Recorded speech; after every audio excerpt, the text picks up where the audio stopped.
بسم اللہ الرحمن الرحیم۔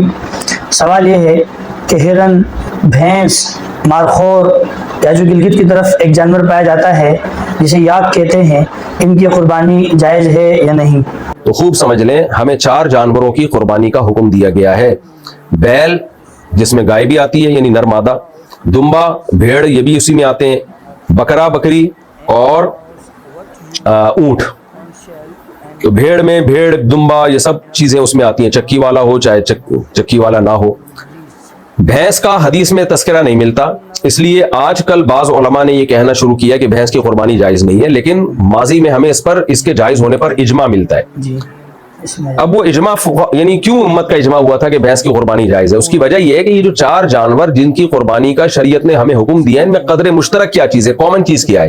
ایک تو یہ کہ یہ چوپائے ہیں، نمبر 2 یہ پالتو ہوتے ہیں، گھریلو ہوتے ہیں۔ جی، تو اس لیے حضرات فقہاء کرام کا اس پر ماضی میں اجماع ہو چکا ہے کہ بھینس بھی گائے کے حکم میں ہے، میڈیکلی نہیں ہے، شرعی لحاظ سے گائے کے حکم میں ہے وہ۔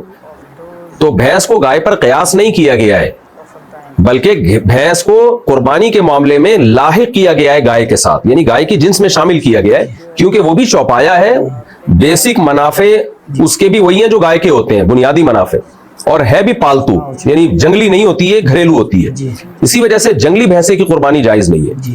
اور اسی سے یاک کا حکم بھی آپ کے سامنے آ گیا ہے۔ یاک جو ہے اگر پالتو ہے، گھریلو ہے، تو اس کی قربانی جائز ہے۔ اگر وہ گھریلو پالتو نہیں ہے بلکہ وہ جنگلی ہے، وحشی ہے، تو پھر اس کی قربانی جائز نہیں ہے۔ تو خلاصہ یہ نکلا کہ بھینس کی قربانی اس کے جائز ہونے پر بھی اجماع رہا ہے، تو بھینسا بھی آپ قربان کر سکتے ہیں، بھینس بھی کر سکتے ہیں، اور یاک بھی کر سکتے ہیں اگر وہ پالتو ہے، اور بکرا بکری وغیرہ تو سب کو معلوم ہی ہے۔ تو ان جانوروں کی قربانی بھی جائز ہے۔ البتہ ہرن کی قربانی، شتر مرغ کی قربانی یہ جائز نہیں ہے، کیونکہ یہ جنگلی جانور ہیں، اور شتر مرغ تو چوپایوں میں اس کا شمار ہوتا بھی نہیں ہے۔ اسی طرح یہ جو مارخور ہے، اس کی بھی قربانی جائز نہیں، کیونکہ یہ بکروں کی اقسام میں آتا ہے، لیکن یہ گھریلو نہیں ہوتے، یہ بلکہ یہ وحشی اور جنگلی جانور ہوتے ہیں، تو اس لیے مارخور کی قربانی بھی جائز نہیں ہے۔ فرما لیا کہ بھینس، گائے، بیل، بکری، بھیڑ، دمبا، اونٹ، ان کی قربانی جائز ہے، اور یاک کی قربانی جائز ہے یا نہیں؟ اگر گھریلو ہے، پالتو ہے، تو پھر جائز ہے، وغیرہ جائز نہیں ہے۔